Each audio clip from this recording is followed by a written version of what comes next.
जय श्री कृष्णा दोस्तों, मैं राजेश सर आप सभी लोगों का हार्दिक स्वागत करता हूं श्री महाकाल अकेडमी उज्जैन पर। दोस्तों, आज हम चर्चा करेंगे संख्या पद्धति के बारे में, संख्याओं के बारे में जानेंगे, उसके प्रकारों के बारे में जानेंगे, कौन कौन सी प्रकार की संख्याएं होती है और उदाहरण के द्वारा उनको एक एक संख्याओं को समझेंगे और एक एक को जानेंगे। आप बिल्कुल ध्यान पूर्वक देखिएगा। देखिए इधर संख्याएं कितने प्रकार की होती है संख्या पद्धति के अंदर। नंबर सिस्टम तो दो तीन प्रकार की होती है, एक वास्तविक संख्या है, काल्पनिक संख्या है और मिश्रित संख्या है। अब देखिए ध्यान से यहाँ पे कि वास्तविक संख्या है जिसके अंदर हम अपन 1 2 3 0 रूट 5 1/2 जिसके अंदर क्या है, ये सभी प्रकार की संख्या होती है, उनको क्या कहते हैं, वास्तविक संख्या। अब ये क्या है, वास्तविक संख्या भी दो प्रकार की होती है। इसके अंदर फिर दूसरे में काल्पनिक संख्या। काल्पनिक संख्या वो जिसकी हम सिर्फ कल्पना कर सकते हैं। जनरली जैसे 1 2 हम जो गिनती में है इनमें अंदर जो आयोटा आपने पढ़ा होगा, जैसे रूट -1 का मान क्या होता है, आयोटा होता है। आयोटा मतलब जिसमें काल्पनिक संख्या आती है वो क्या कहलाती है, काल्पनिक संख्या है। और मिश्रित संख्या है वो जिसके अंदर वास्तविक संख्या भी होती है प्लस काल्पनिक संख्या भी होती है। 2 + 3i जैसे 5 + 7i, जिसके अंदर आयोटा की और जो वास्तविक और काल्पनिक दोनों संख्याएं मिक्स हो उसको क्या कहते हैं, मिश्रित संख्या कहते हैं। अब बात करते हैं अपन वास्तविक संख्या की। तो वास्तविक संख्या भी फिर वापस दो प्रकार की होती है, परिमेय संख्या है और एक अपरिमेय संख्या है।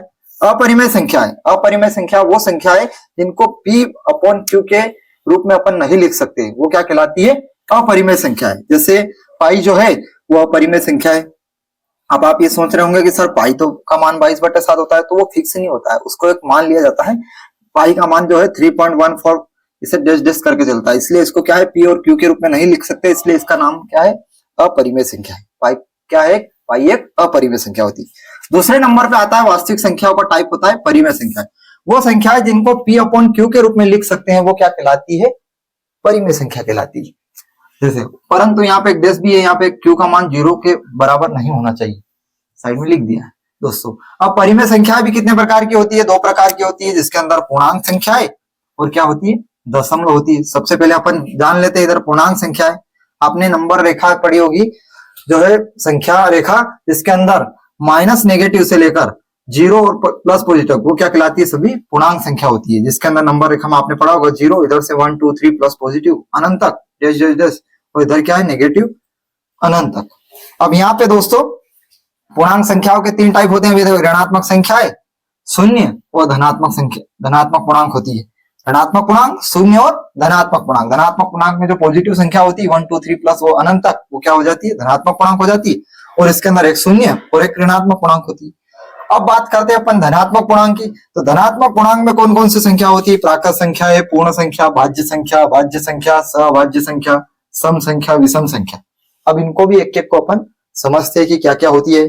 अब देखिए प्राकृत संख्या है वो संख्या है जिनको अपन गिनती के रूप में यूज करते हैं 1 2 3 4, उसमें शून्य को छोड़कर 1 2 3 4, और उसमें ऋणात्मक भी नहीं होती। 1 प्लस पॉजिटिव संख्या है जिसको अपन गिनती के रूप में यूज करते हैं 1 से लेकर अनंत तक, प्लस धनात्मक संख्या है वो क्या कहलाती है, प्राकृतिक संख्या कहलाती है। ठीक है। दूसरे नंबर पर आती है पूर्ण संख्या। अब जो प्राकृत संख्या है उसमें अगर 0 को इंक्लूड कर लिया जाता है तो वो क्या कहलाती है, पूर्ण संख्या कहलाती है। पूर्ण संख्या मतलब जो शून्य है, पूर्ण संख्या जो है शून्य है, ये यहाँ पे भी है, यहाँ पे भी है। तो पूर्णांक संख्या के अंदर तीन पार्ट किया अपन, उसमें से धनात्मक पूर्णांक में पूर्ण संख्या क्या है, 0 भी जिसके अंदर इंक्लूड हो जाए, और जो प्राकृत संख्या होती है जिसके अंदर 0 भी इंक्लूड कर दो तो वो क्या कहलाती है, पूर्ण संख्या कहलाती है। अब थर्ड नंबर पे बात करते हैं अपन भाज्य संख्या। भाज्य और अभाज्य आप लोगों ने पढ़ा होगा। तो 2 से अधिक जिसके गुणनखंड होते हैं, जैसे 4 हो गए, 9 हो गए, जिसके जैसे 4 और 9 को अपन करते हैं 4 का, तो क्या आ गया, 2 भी हो गया। इसका जो गुणनखंड होते हैं वो 2 गुणनखंड अधिक हो तो क्या कहलाती है, भाज्य संख्या कहलाती है। अब बात करते हैं अभाज्य संख्या की। जैसे एक और स्वयं के अलावा और किसी से विभाज्य न हो तो वो क्या कहलाती है, अभाज्य संख्या कहलाती है। या तो स्वयं से जाए या फिर एक से जाए, उसके अलावा अगर कोई उसको विभाजित नहीं कर सकते तो वो क्या कहलाती है, अभाज्य संख्या कहलाती है। जिसके अंदर 2 3 5 7 11, अब जैसे 2 भी है वो या तो 1 से जाएगा या स्वयं 2 से जाएगा, जिसको डिवाइडेशन करेंगे तो, या 3 हो गया या 5 हो गया या 7 हो गया, तो ये क्या कहलाती है, अभाज्य संख्या हो जाती है। भाज्य संख्या जिसके 2 से अधिक गुणनखंड हो, जैसे 4 हो गया, 9 हो गया। अब इसका एक भी होता है गुणनखंड, इसके 2 भी होते हैं, 2 × 2, 4 के 3, इस प्रकार से इनके अगर गुणनखंड 2 फैक्टर अलग हो, 2 से अधिक गुणनखंड हो तो वो क्या कहलाती है, भाज्य संख्या कहलाती है। अब बात करते हैं सभाज्य संख्या होती है, जिसका एचसीएफ 1 हो, को फैक्टर जिसको हो, ओनली 1 कॉमन हो, वो क्या कहलाता है, सभाज्य संख्या कहलाती है। ठीक है दोस्तों, जिसका HCF कितना हो, ओनली 1 हो, वो क्या कहलाता है, सह अभाज्य संख्या कहलाती है। अपन पढ़ेंगे HCF एलसीएम, आप लोगों को जानकारी होगी आपको बेसिक। सम संख्या है वो संख्या जो 2 से पूर्णतः तो विभाजित हो जाए, 2, 4, 6, 8, वो क्या कहलाती है, सम संख्या कहलाती है। और विषम संख्या है जिस जो 2 से विभाजित ना हो, जैसे 1, 3, 5, 7, 9, ये सब क्या कहलाती है, विषम संख्या कहलाती है। दोस्तों देखिए एक बार और, क्या है संख्या पद्धति 3 प्रकार होते हैं, वास्तविक संख्या है, काल्पनिक संख्या है, मिश्रित संख्या है। वास्तविक संख्याओं में क्या होते हैं, 2 टाइप होते हैं, अपरिमेय संख्या और परिमेय संख्या। परिमेय संख्या के 3 टाइप होते हैं, पूर्णांक संख्या 2 टाइप, दशमलव। अब बात करते हैं अपन दशमलव की। इन सबकी बात करने के बाद अब किसकी बात करते हैं अपन, दशमलव। दशमलव में वो 2 टाइप होते हैं, कौन कौन से, शांत दशमलव और अशांत दशमलव।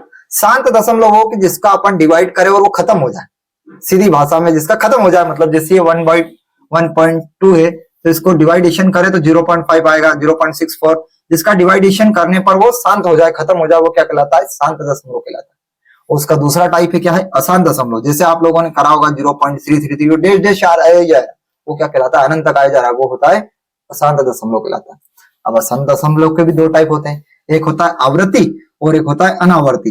अनावर्ती वाला वही 0.333, 0.4444 लगातार अनंत तक आ रहा है तो वो आवर्ती दशमलव कहलाता है। और अनावर्ती में एक ऐसी भी संख्या होती है, डिवाइड करने के बाद अलग अलग आ जाता है, 0.657535 डिवाइड करने के बाद अलग अलग तरह का आता है, तो क्या कहती है, अनावर्ती संख्या कहलाती है। दोस्तों अब यही पूर्णांक संख्या के ऋणात्मक पूर्णांक, शून्य और धनात्मक पूर्णांक। ऋणात्मक पूर्णांक में जो ऋणात्मक संख्या होती है -1 से लेकर अनंत तक, वो सब ऋणात्मक पूर्णांक कहलाती है, जिसके अंदर शून्य, दूसरा शून्य और तीसरा है धनात्मक पूर्णांक। +1 से अनंत प्लस तक की जो संख्या होती है वो धनात्मक पूर्णांक कहलाती है। धनात्मक पूर्णांक में प्राकृत संख्या, पूर्ण संख्या, भाज्य संख्या, अभाज्य संख्या, सहभाज्य संख्या, सम संख्या और विषम संख्या होती है। दोस्तों इट्स ओके। अब देखिए अपन कुछ प्रश्नों को भी सोल्व करेंगे, ये संख्या जान लिया आपने, आगे की चर्चा हम नेक्स्ट वीडियो में करेंगे। तब तक के लिए धन्यवाद, थैंक यू, जय श्री कृष्णा।